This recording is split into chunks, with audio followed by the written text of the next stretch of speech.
Connection, as defined by Oxford Languages, is a relationship in which a person, thing, or idea is linked or associated with something else. I think we're designed for human connection. We are inherently social beings, craving interactions, relationships, anything that will allow us to connect on some level. The usual social outlets we have are almost non-existent. Due to COVID restrictions, it's been hard to interact with other students. All the struggles that students are facing during this time and the stories they have to tell are important to hear out. That's where this project comes in. We, 3 RPI freshmen, decided to join forces for 6 weeks and work to create an experience no one had expected. We paired 12 RPI students together, all of which were complete strangers to each other. Here's how it went down. My full name is Isabella Eve De Simone. My name is Nimar Cisneros. My name is Alex Leclerc. My name is Maya. My name is Madeline Grace Cardillo. I'm Dimitri Alexander Scavinos Lopez. So my name is Julia Kelly. My name's Alyssa Fitch. I sent you the question. You read it out loud to her. She answered it first. You answer it. If you were an inanimate object, what would you be and why? That's an odd question. It's a very odd question. If I could be any inanimate object, I don't know. I would probably be this flannel. That flannel. This flannel specifically, because I really, really like this flannel. And if I could be anything in the world, it would just be this. Jeez. The first thing that came to my mind is a longboard. I'd be a longboard because I like longboarding. I'd probably be a longboard. I can travel places. Yeah, I get to go places then and eat asphalt. It's nice to ride on, so I feel like it must be good to just kind of like roll around and just like be that close to the ground going that fast was the first thing that came to mind. I think I'd like to be a book. I really like to read, and I like all the different things that can come with it. Like there's so much information inside of them, and they're cool. A pair of shoes, because I like traveling around a lot. A paper clip. Hold things together. I feel like it'd be pretty useful. A rubber duck. Because it's kind of like quirky and, you know, fun to be around. I would personally like to be my own little ring with like special stone or something. What is something you're terrible at but wish you could do well? Oh my gosh. Like many different forms of art. Art in general, just drawing. I wish that I could like draw and paint well, and then like play instruments. I played piano for a little bit, but I'm not that good. But yeah, definitely art. I wish I could do music well. That's an easy one. I wish I could sing, play piano, play violin, all that good stuff. I'm really bad at skateboarding and I like really wish I could do it because my older brother's really good at it and he's like tried to teach me. It just doesn't work though. I wish I had more confidence in talking to people. I do meet a lot of people and I'm really good at talking to them, but it's sometimes a little difficult for me. Speak a foreign language. I am almost illiterate in the 5 years of French I've taken since middle school through high school. It sounds really beautiful when you get it right. I just can't, no matter how hard I've tried and studied. Valid. And you? I have the ideas, but I can't draw or paint. I'm like really terrible, and I wish I had that kind of like outlet of creative expression, I feel like. I have zero creative ability. I'm a very sports-oriented person, and my sister can do this like amazing kind of artwork pieces, and I'm like, I can't draw a stick figure. I just can't, like I'm so bad at it. I'll have an idea and I'll try to put it on paper and then it's just not what it needs to be. So I'm not very good at that. What is the movie that never gets old for you? And always makes you feel better when you're down. The Sound of Music. Aww. I used to always watch that like all the time when I was little, and it's like my feel-good movie. Yeah. Oh, I love The Sound of Music. I remember like the Spoonful of Sugar song, and I would like always, is that Sound of Music? That's very Poppins. Anyways, I do like that movie though, I promise. Probably Nemo. I think Nemo. I watched Nemo like 100 times when I was a kid. Like every single time I got in my dad's truck, he put on Nemo for me. Even though it's a kid's movie, I know that everything will be fine in the end. And it's okay to have adventures and like things going wrong, and it's a story for the future. It's kind of funny too. Wolf of Wall Street. I love that movie. I love the movie Wolf of Wall Street. I've seen it like 6 times and it's 3 hours long, and I love that movie so much. Never watched it. That's Never even heard of it. That's so disappointing. What about you? Favorite movie that never gets old. Jeez, that's tough. If I'd say TV show, it'd be The Office. But if it's a movie, I don't know, I like Marvel movies. They make me happy. I think they're funny. You know what's funny? I've never seen a single superhero movie. Oh, my, superheroes at all? Superhero at all, in general. Definitely got to cut that part out. Level 2. Level 2. We're moving on to level 2 here. What fact about yourself took the longest to understand or accept? I always thought of myself as a super nice person, and I always thought I was able to handle supporting others. And then there was one time where I hung on to someone a little bit too tight, and it almost took me down with them. So I just needed to respect my own personal space. Yeah. I think what took me the longest to understand was how I value positivity so much, and why other people being negative always got on my nerves and things like that. And it's just because it affects me so much, because I always look to the positive things. So yeah, that's a really good one. What's something about yourself that you tend to hide? I'd say that I'm insecure with myself. I don't usually show that to most people. Any emotion in general that's negative, I try to hide.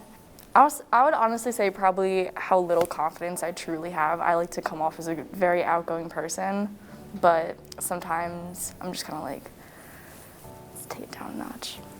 I kind of just laugh myself through it, try to make a joke out of it and just pretend that it's just not there. So that's probably one of the biggest things that I would hide from other people. What's been the most devastating moment of your life thus far?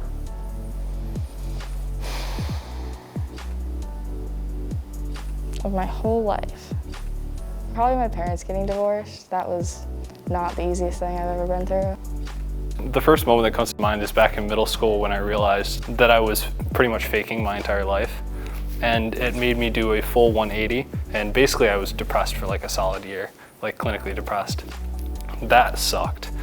And then probably another really low moment was actually the beginning of this semester too, for similar reasons, trying to figure out what I want to do with my life. How about you?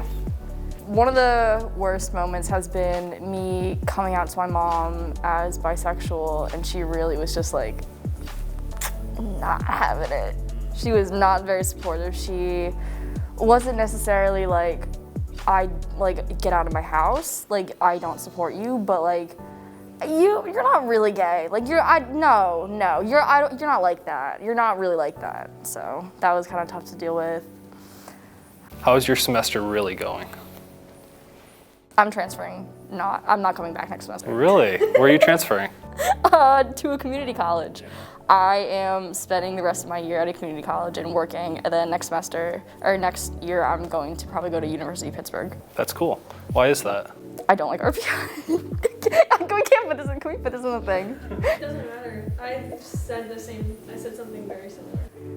I honestly think that RPI is more of an engineering technology school, and me being a psychology and cognitive science major. Oh, we're gonna have a conversation. Psychology and cognitive science dual? Yeah. Oh, that's fascinating because I just tried to get a dual with mechanical engineering and psychology. How'd that go for you? It's not gonna work out very well. And actually, I just was writing down yesterday that I'm considering changing my major to psychology. It's kind of what I expected. It's not great, but I kind of was preparing myself for that. I was preparing for my grades to be lower than they were in high school, just because college is harder, and that's pretty much what it is. So I'm okay with that right now. I'm definitely stressed out, but I feel right now it's a healthy amount of stress. So yeah. I actually kind of agree with you. I knew coming in from high school it was not going to be the same. A's were not going to be a thing. But it's this stress that's kind of new to me. I had a lot of stress back in high school, but it was it's a little exam, it's whatever. But here it's this is worth 20% of my grade. So I've had 2 panic attacks in this past semester. and I had to like call the counseling center and everything, but they really managed it really well with me.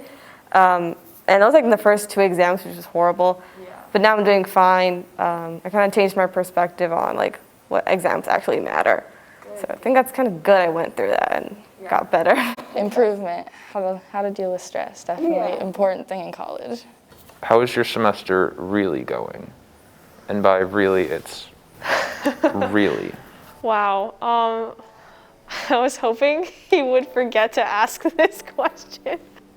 I switched my major 2 weeks in because I had a really big epiphany. I feel like I basically thought I was going to do engineering my whole life, which is a given coming to RPI basically. But when I got here, I realized that there's a really big difference between being good at something versus passionate about it. And then I kind of thought to myself, I'm gonna study this for the next 4 years of my life and then get a job and then do this for the rest of my life. And I just was like, there's no way I could do that. And then like I've had a bunch of stuff like happening outside of school, like family things, and like I had to go like to my aunt's house for a couple days a couple weeks ago because my great-grandfather like passed away, but in Minnesota. This is the whole like COVID thing, like I can't go there. I made the decision last week to take a leave of absence for next semester, so like I won't even be here next semester. It's just it's like been really, really tough for me. How about you? How's your semester really been going? I mean, like if I'm honest about it, it hasn't been good. In terms of classes, the first like 3 weeks, I didn't really understand what was going on at all, and so I did atrocious in 3 of my classes, and so I've pretty much had to spend the past since then catching up, trying to do better so I can bring my grades back up. In terms of like anything else, I mean, I haven't had trouble fitting in here. I've been able to find a good group of friends, and that's really been really helpful because I have like a group of people I can support myself with. Are you currently pursuing what makes you happy? So back to like the lying to myself, I want to say yeah, because like yeah, I love science, I love engineering, why not? So I'm a biomedical engineer, it sounds awesome. But I love art. I'm doing a minor in graphic design, and sometimes people ask me if money wasn't a thing, if a job didn't have to be a thing, what would you be doing? I would be doing graphic design 1000%, or business, or something like creative and fun, and I'm doing a minor on it, but I guess the answer is yes and no. What about you? Yes. I'm an aeronautical engineer, and like my one goal is to like be an astronaut, which sounds like, I don't know, I feel like I sound like a little kid. I'm like, I want to be an astronaut, but like I genuinely like want to go to space. At the moment, it's like I enjoy engineering. It probably isn't like the thing that I love, but it's like gonna get me there. Yeah, like your my master's, yeah. Yeah, so it's same yes and no. I would say right now, at this moment, I currently am. I think that now that I finally realized that RPI is not the place where I want to be, and I've kind of made this plan, I feel like right now I am currently going towards what makes me happy. I think I am right now. That's awesome. What about you? I feel like I'm a few steps behind you. I think I'm kind of coming to the crossroads realization, and I haven't quite dedicated to it yet. So I don't know whether it's going to be being a psych major at RPI or transferring to another college. That's something I'm going to have to figure out soon. So I'd say for me, I'm approaching going on the right path to what makes me happy. Good for you. Thank you. I'm happy for you too. Thanks. If you could pick a color to describe me, what would it be and why? I don't know exactly what the color is called. Okay, describe it. I want to say it's like a mix between like a violet, like somewhere between a violet and like a crimson red, somewhere like right in the middle between that. Like a shade like this, but slightly more pastel. Purple is a mix of red and blue. Red and blue because red usually indicates a sense of tenacity, a sense of like adventure and excitement, while blue also indicates a sense of depth and understanding. So those two combined, and then slightly more pastel because you have this kind of like this light, fun energy. Probably yellow. Just because you've been like smiling this whole time and like, like you've been like smiling and laughing and I don't know, it's just a happy color. For you, I would say blue. I think the first reason is I saw your eyes, they're blue. It's the first thing I look when I see at people, and it's my favorite color. And I think blue is one of those colors that's always very clear. And I see that you're very clear in what you want, even though, you know, like, maybe what I'm going through right now is not the best, but I know I'm gonna reach what I want. How would you describe me to a stranger? I would describe you as someone that knows what they want, but at the same time, I feel like you're very humble. I don't think you take people for granted. I think you're very sincere in everything you say and do. I feel like if I would ever be feeling down, I'll like text like, Bella, how you doing? Like, would you want to like get lunch and like talk about stuff? Thank you. I'd say that you're short, but you're sweet, And you have a beautiful laugh, and you have a way of, I don't know, making this conversation a lot easier than I thought it would be. So you're a good conversationalist, for sure. Thank you, I really appreciate that. That's very, very nice. You're definitely, like, I can tell you're kind, like, right away, like, as soon as you walked in. Just super kind, super, like, genuine. That's funny that you, like, you think of yourself as, like, introverted, because I would have definitely guessed that you were, like, kind of like a life of the party, like, always down to have fun. That's definitely what I get from you. Okay, yeah. But I think, like, behind that, I think you're, like, super relaxed and, like, you're, like, kind of down to just do whatever and just chill. Kind of looks like Harry Potter. Dang, I'll take that as a compliment. I love Daniel Radcliffe. Seems very intelligent, seems very put together, very mature. Put together, wow, I'm doing a good job, aren't I? Thank you. Appreciate that. Final question. Final question. What has this experiment taught you, and what has it made you feel? Do you feel you've related on any common struggles?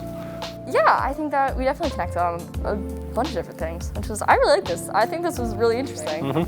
It's definitely a good idea. Highly recommend that we did this more often with more people. I think that this was a good experience for me to have. I got to know somebody who I didn't know before, and especially with Corona and everything going on. How's it made you feel? It makes me feel good, obviously. It's nice to connect with someone, especially who's possibly another like psych major. That's really cool. I've always believed that there's a lot more that connects us than what divides us, and obviously this has done a good job of proving that.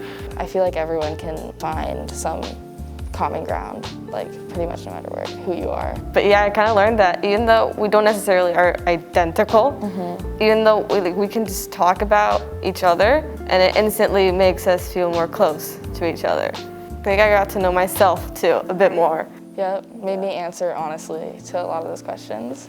Would RPI students benefit from this?